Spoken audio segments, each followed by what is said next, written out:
O calendário deste mês de maio, ele tem para nós uma surpresa. Normalmente, nós sempre comemoramos o Dia das Mães por volta do dia 10, dia 11 de maio. Mas o mês de maio trouxe para nós uma data um pouquinho diferente, porque amanhã já é o segundo domingo de maio. E deveríamos estar, então, hoje comemorando o Dia das Mães, como todos os anos fazemos. Somente que quando nós fomos montar o calendário, nós nos deparamos também com o assunto da saída dos nossos jovens, dos pequeninos, dos filhinhos e de uma grande parte de irmãos da nossa igreja. Então, ficou combinado que no próximo sábado nós teremos aqui uma programação do sábado dedicada ao Dia das Mães, a oração para as mães e também os filhos participando, inclusive o almoço com iniciativa e ideia da irmã Ubiraci, para que a gente comemore juntos num grande almoço e conforme foi bem falado aqui, vamos ter um dia muito agradável quando trouxermos as comidas, né, irmã Ubiraci? Em quantidade para todos poderem se servir. Então, acho que ficou claro, nós não esquecemos o Dia das Mães. Nós apenas estamos comemorando no próximo sábado, que ainda está dentro da semana do Dia das Mães. Eu queria fazer esta menção, porque alguns podem ter pensado assim, vocês se esqueceram das mães?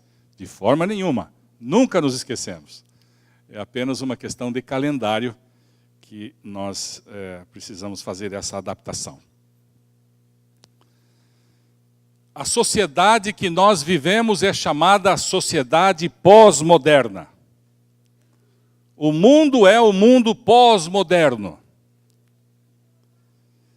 E ela está tão apegada à produção de bens e apegada ao consumo,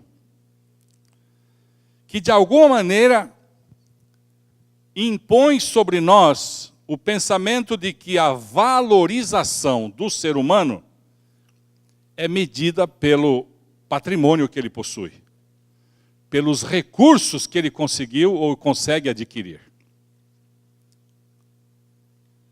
E cada um luta bravamente para conseguir bens, e depois luta para preservar os bens que foram adquiridos. E este é o ciclo da vida. Lutamos para ganhar, lutamos para conservar, porque pensamos no futuro da família, dos filhos. Já perceberam que este é um ciclo contínuo? Essa é a vida. E sem nós darmos conta, por vezes nós estamos nos apegando bastante, os seres humanos que vivem a este sistema de vida, que cria, de certo modo, uma servidão. E esta servidão escraviza. E o tesouro que foi adquirido passa a ser, muitas vezes, o senhor da vida, mantendo-o como refém. Por vezes, o tesouro se torna, nos faz reféns, melhor. Refém do quê? Refém, muitas vezes, do poder. E a gente consegue olhar o panorama mundial e ver os dirigentes, os governantes, lutando para se manterem no poder. O refém também da grandeza, do respeito, do domínio. E às vezes esse domínio é sobre coisas e muitas vezes um domínio sobre pessoas. Esse é o ciclo da vida. Muitos se tornam também refém da competição. E daqui quase 100 dias haverá as Olimpíadas do Rio de Janeiro. Pouco menos de 100 dias. E aí estará o momento das pessoas lutarem por se manterem no pódio. Competição. Dar o seu melhor, se tornarem imbatíveis. Esse é o desejo do ser humano, é assim que ele luta. Por vezes ele se torna também refém da ganância. O que é isso? É o sentimento do prazer de ter, de possuir. Um sentimento de acumular sempre. Essa é a luta. E por vezes o ser humano se torna também refém do medo. Lutou a vida toda. E quando ele se depara que já conseguiu algum recurso, agora vem o medo. Porque ele vai percebendo que os dias da vida estão terminando. E possivelmente a morte se avizinha. Então aparece aquele sentimento de medo. O que foi que sobrou? O que foi que aconteceu na minha vida?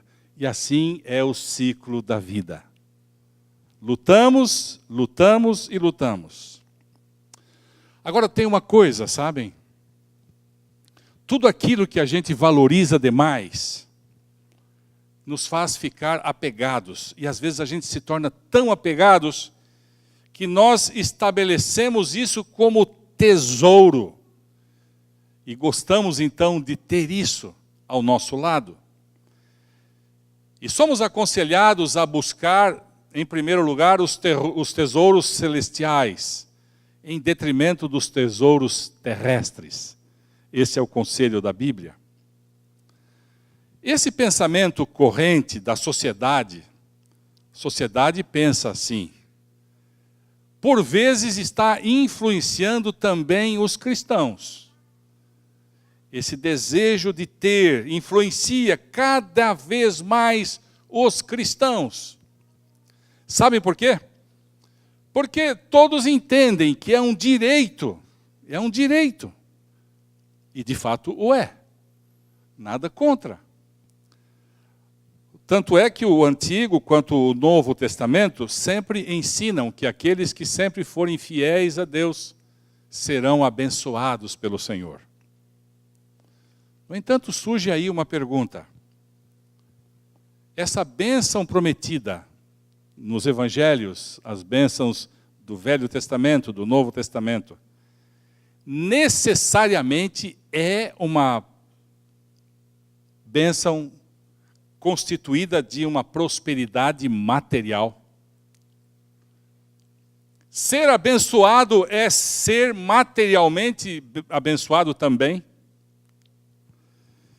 Por vezes as pessoas acreditam que se servirem a Deus nunca passarão por sofrimentos. Olha, faz tantos anos que eu estou servindo a Deus, mas eu tenho tido tanto sofrimento, tanta luta. Às vezes a gente ouve essas expressões. E por vezes alguns abandonam a vida cristã, o caminho da jornada cristã, porque entram em conflito. Um conflito interior, quando se deparam com o sofrimento humano. E sabem, irmãos, pode ser que nesta manhã está aqui na igreja, ou estão aqui na igreja, irmãos e amigos, que por certo estão tendo algum sofrimento. Não posso dizer quais são eles, mas posso entender que há alguns que estão passando por sofrimento. Aquela alegria de viver a vida bem vivida, aquela esperança, começa às vezes a desvanecer. Olha, eu perdi um pouco a esperança, já não estou mais olhando as coisas como de fato eu tinha vontade de viver, assim como vivia até um tempo atrás. Sabe, irmãos, a bem da verdade é que nós temos que estar preparados para qualquer tipo de situação que porventura venhamos a passar. Qualquer tipo de situação. Diria assim, olha, esperança é sim necessária. Esperança é necessária em relação às coisas que hão de vir. Mas esperança não vem do verbo esperar. Como assim? Esperança não vem do verbo esperar. Esperança, ela está carregada de confiança e fé. De um outro verbo, o verbo esperançar. Já tinha ouvido o verbo esperançar? Pois é daí que vem a palavra esperança. E sabe, irmãos, o livro divino, convido-lhes a abrirmos a palavra de Deus nesse momento. Certo dia, um homem de Deus, escrevendo de uma prisão, lá no calabouço de uma prisão, e não é coisa boa. Este homem de Deus, o apóstolo Paulo, ele resolveu escrever aos filipenses e dizer para os irmãos da igreja de Filipos os problemas que ele estava enfrentando, que tinha enfrentado, e que de alguma maneira ele queria falar aos de Filipos as suas necessidades pessoais. Então ali está, Filipenses no capítulo 4, e o verso 11 e 12, eu leio assim aqui da frente. Digo isto, não por causa da pobreza, porque aprendi a viver contente em toda e qualquer situação. Tanto sei estar humilhado, como também ser honrado. De tudo e em todas as circunstâncias já tenho experiência, tanto de fartura como de fome, assim de abundância como de escassez. Olha as palavras do servo de Deus aqui. Queria continuar a leitura agora em 1 Coríntios, no capítulo 4, verso 11. Se puderem, acompanhem o texto bíblico. 1 Coríntios 4, verso 11. Olha o mesmo apóstolo Paulo falando, olha o que ele escreve aqui. Até a presente hora, quando ele escreveu aos Coríntios, até a presente hora, sofremos fome, e sede, e nudez, e somos esbofeteados, e não temos morada certa. Vamos ler mais um verso, por favor, agora em 2 Coríntios, no capítulo 11, 2 Coríntios, capítulo 11, verso agora 9. 2 de Coríntios, capítulo 11, verso 9. Estou vendo que alguns ainda estão procurando, aguardamos um pouquinho. 2 Coríntios 11, verso 9. E estando entre vós, ao passar privações, não me fiz pesado a ninguém, pois os irmãos, quando vieram da Macedônia, supriram o que me faltava. E em tudo me guardei e me guardarei de vos ser pesado.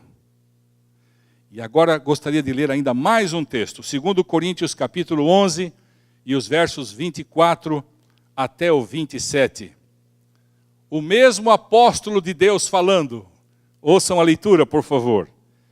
5 vezes recebi dos judeus 1 de açoites menos 1. Quantas vezes? 5 vezes. Fui 3 vezes fustigado com varas, 1 vez apedrejado, em naufrágio 3 vezes. 1 noite e 1 dia passei na voragem do mar. Em jornadas, muitas vezes. Em perigos de rios, em perigos de salteadores, em perigos entre patrícios, em perigos entre gentios, em perigos na cidade, em perigos no deserto, em perigos no mar, em perigos entre falsos irmãos, em trabalhos e fadigas, em vigílias muitas vezes, em fome e sede, em jejum, muitas vezes, em frio e nudez. Esses textos que estamos lendo são um testemunho de quem aprendeu a viver feliz e contente. Ele passa por uma série de provações. E depois, quando já ali no calabouço da prisão, quando a prova estava ali sobre a sua cabeça e uma sentença de morte já tinha sido dada ao apóstolo de Deus, ele escreve aos Filipenses e ele diz essas palavras que lemos agora. Eu aprendi a viver feliz e contente em toda e qualquer situação.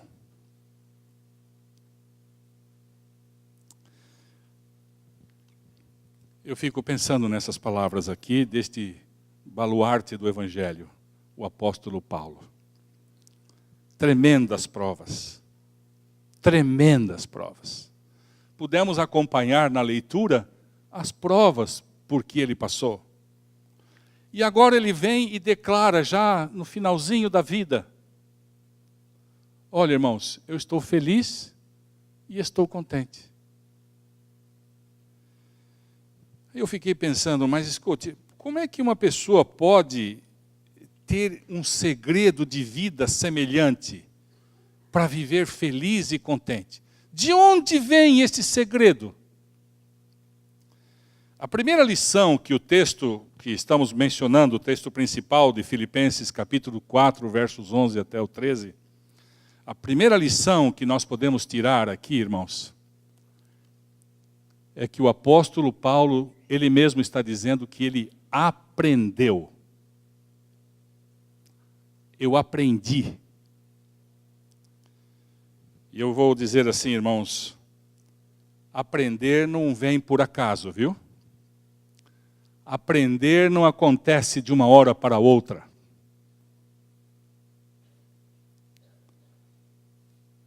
Aprender é o resultado de longo tempo de vida, de pesquisa. É assim que a gente aprende. Por vezes, ele chegou até a mencionar, em algum momento da sua vida, que ele parece que tinha conseguido. Que ele tinha, aquilo que tinha almejado tinha acontecido. Mas, de repente, ele chegou e falou: olha, ainda não aprendi, porque o bem que eu quero, eu não faço. Mas o mal que eu não quero, esse eu faço. Então, ele mesmo estava declarando que ele não tinha aprendido. Não é interessante isso, irmãos? Outra coisa, irmãos. Aprender a viver contente. Essas palavras do apóstolo mostram para nós bem claramente, estão bem claras diante dos nossos olhos, que antes ele não sabia viver. Ele está fazendo uma declaração pública: olha, apesar dos meus anos de vida, eu não sabia viver.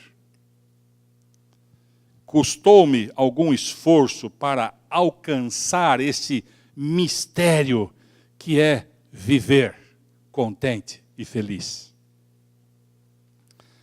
Paulo, irmãos, considera cada experiência da sua vida, sejam experiências boas, sejam experiências ruins, uma excelente oportunidade para aprender. Queria que os irmãos mantivessem esse pensamento agora. Como é que eu posso aprender nas experiências boas e nas experiências ruins? Normalmente nós gostamos mais das experiências boas, mas o apóstolo está dizendo para nós que na hora ruim ele também aprendeu. E para aprender, nós não podemos alimentar a ideia de que podemos viver contente sem esta mola mágica que é o aprendizado, aprender. E o aprender, muitas vezes, custa de nós alguma disciplina interior. Aquela disciplina interior, precisamos aprender. E depois que a gente olha essa palavra, que ele aprendeu, então a gente pode passar para a segunda frase do texto, que é justamente a frase que a gente já mencionou, aprender a viver contente. Se nós fizermos aqui uma busca um pouco mais intensa do texto, e vamos ver se a gente consegue acompanhar o raciocínio, vamos tentar fazer aqui o que os teólogos chamam de exegese do texto. Vamos tentar entender o que é que estava por trás da palavra que ele estava usando. A palavra que vem aqui, contente, pasmem, mas ela é muito, muito interessante. A palavra lá no original grego, sabe qual é? Ela é uma palavra que talvez a gente não conheça muito, pelo menos na sua origem. É a palavra autocrates. De autocrates, nós conhecemos outras duas palavras que deram origem. Por exemplo, autarquia, e sabemos também o que é um autocrata. Quando a gente busca entender o que é autocrates e o que é autocrata, são palavras sinônimas, nós vamos aprender uma coisa interessante. Estas palavras, se forem traduzidas literalmente, elas dizem assim, manter o controle. Mas por que o tradutor bíblico usou a palavra contente? Não é interessante isso? A palavra quer dizer assim, manter o controle.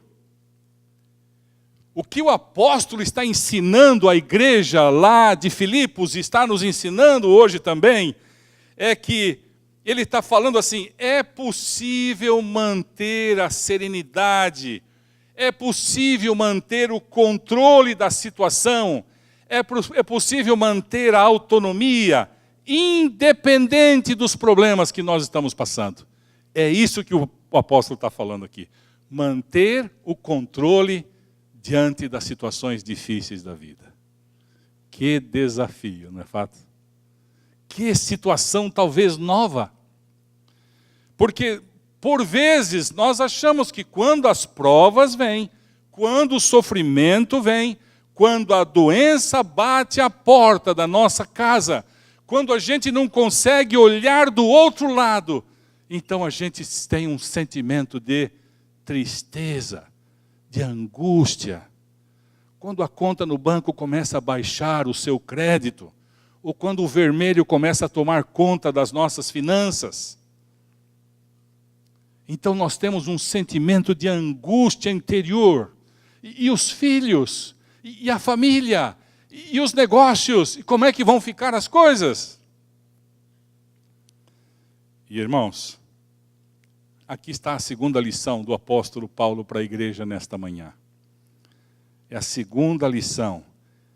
Manter o controle.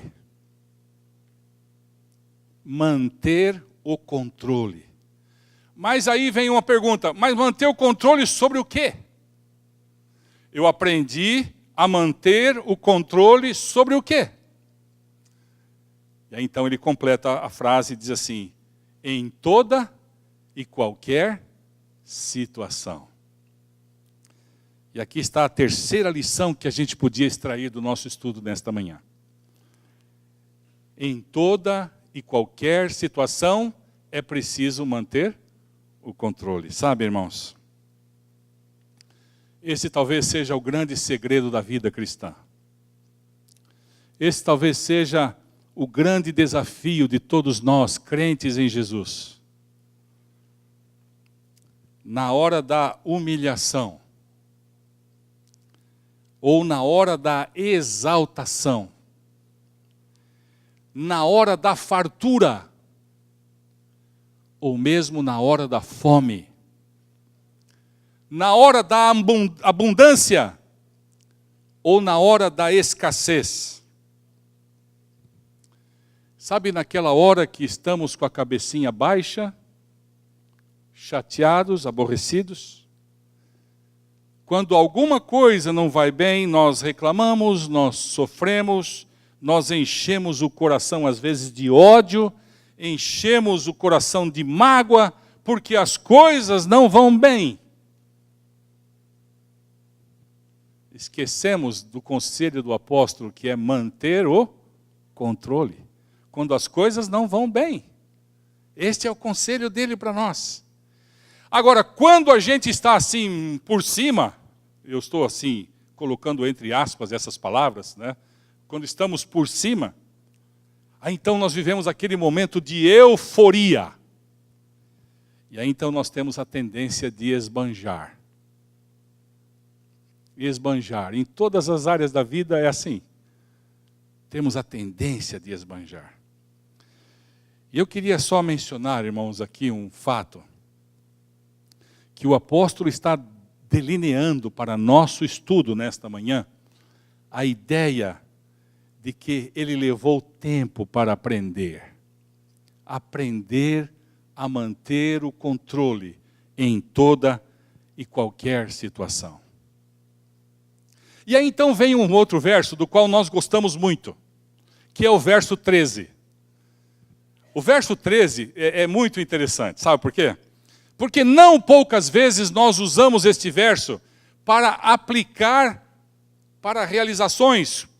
E eu acho que é um dos versos que mais a gente gosta de citar nos cultos, nos momentos que nós estamos juntos, numa reunião familiar. Nós usamos o Filipenses 4, verso 13. E talvez os senhores saibam de cor. Sabemos em diferentes traduções, algumas dizem assim, tudo posso naquele que me fortalece. Outras traduções dizem assim, posso todas as coisas naquele que me fortalece.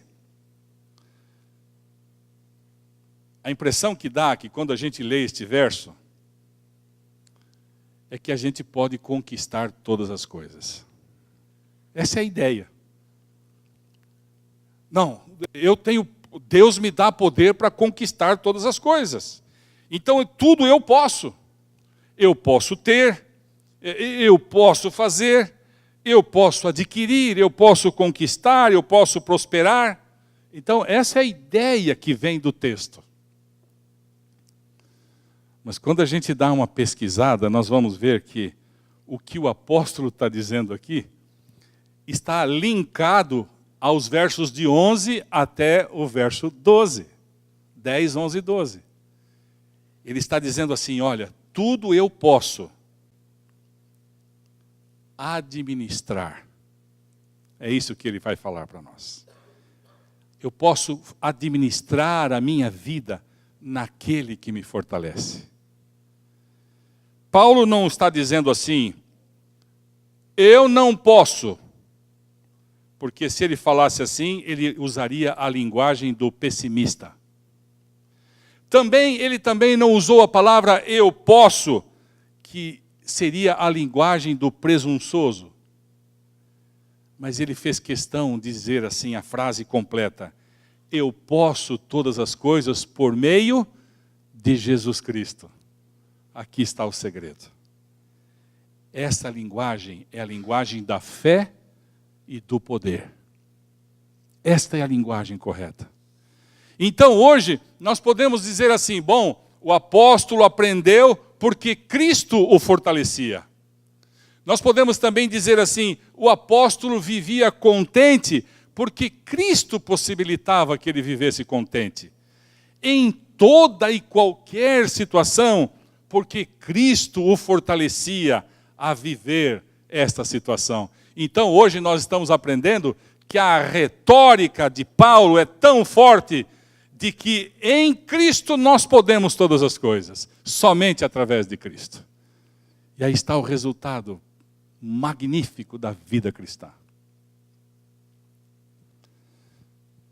Em nenhum momento aqui na palavra de Deus, o apóstolo pretendeu nos ensinar uma nova filosofia de vida. Ele não está fazendo isso para a gente. Tampouco ele está fazendo aqui uma oração mágica. Ele não está fazendo aqui uma oração mágica que forçasse as janelas do céu se abrirem e derramar bênçãos. Não é isso que o apóstolo está falando. Ele tão somente estava relatando que ele aprendeu e alcançou maturidade na fé cristã. Olha, irmãos, que conselho lindo que o apóstolo nos dá.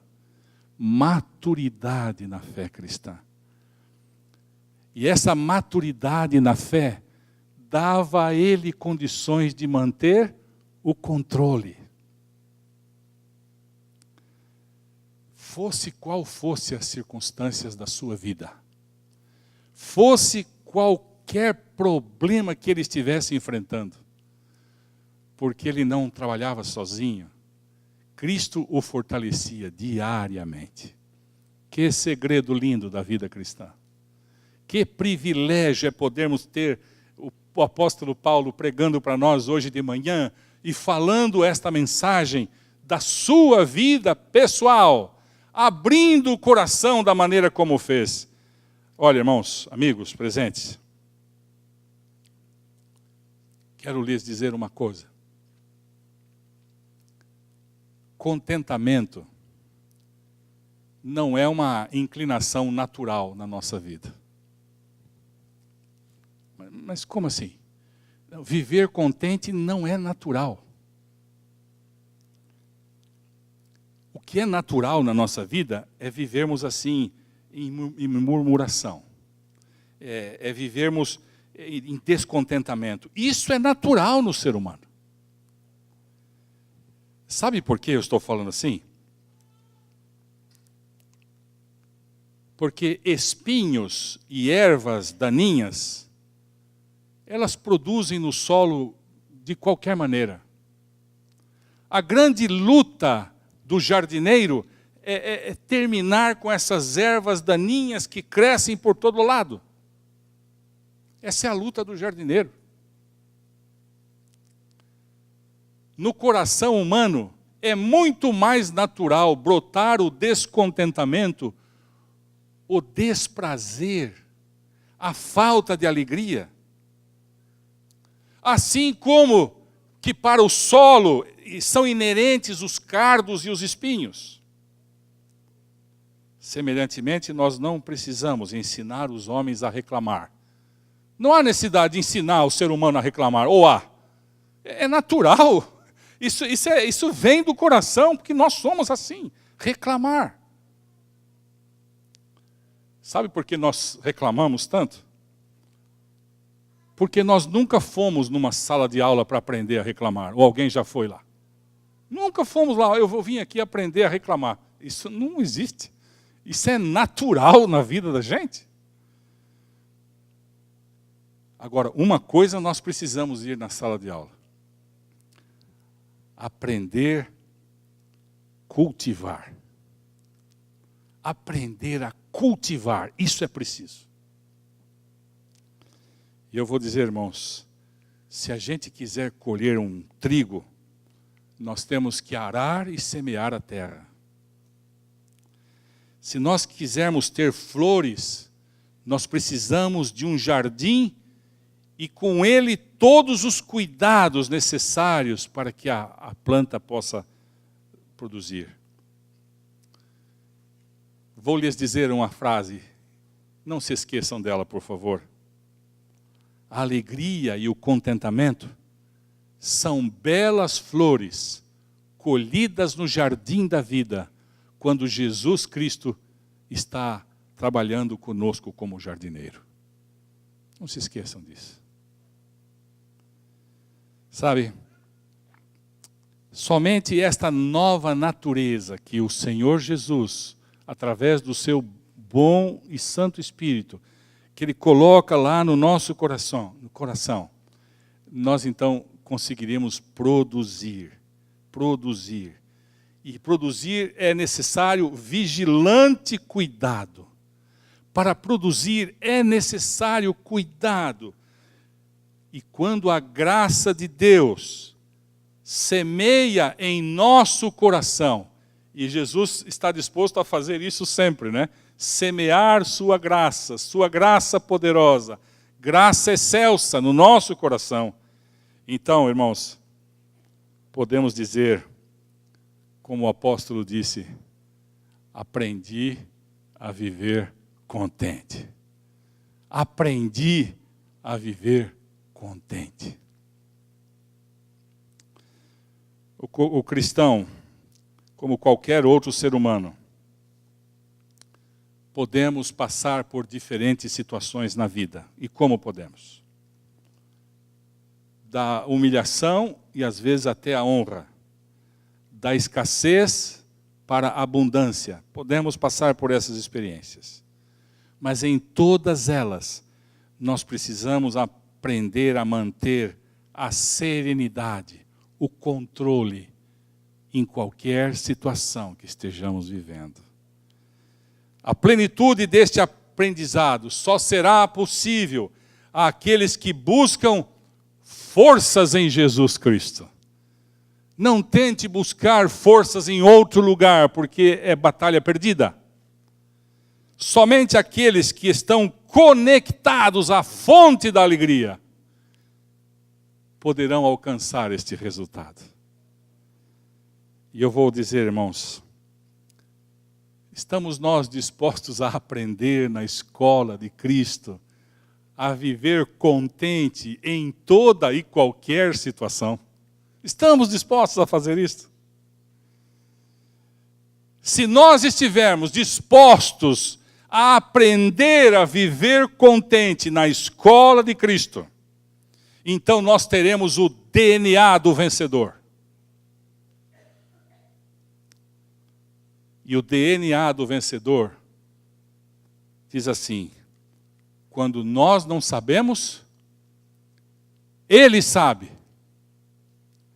E quando nós não podemos, Ele pode. Louvado seja Deus. Louvado e engrandecido seja o nosso Deus. Seja essa a minha oração por sua igreja nesta manhã. Amém. Olá, queridos amigos e irmãos que nos assistiram pela internet. Estamos muito felizes porque vocês estão nos acompanhando. Torcemos para que as mensagens espirituais apresentadas aqui, os louvores que são feitos, alcancem o coração de cada um de vocês. Queremos convidá-los que no próximo sábado, às 10h45 da manhã, vocês nos acessem de novo para participar junto conosco desse culto de adoração. Também vá à nossa página no Facebook e coloque um like lá, porque assim você fica sabendo de todas as programações que acontecem aqui em nossa igreja. Enfim, que Deus abençoe a todos e que tenham um feliz sábado.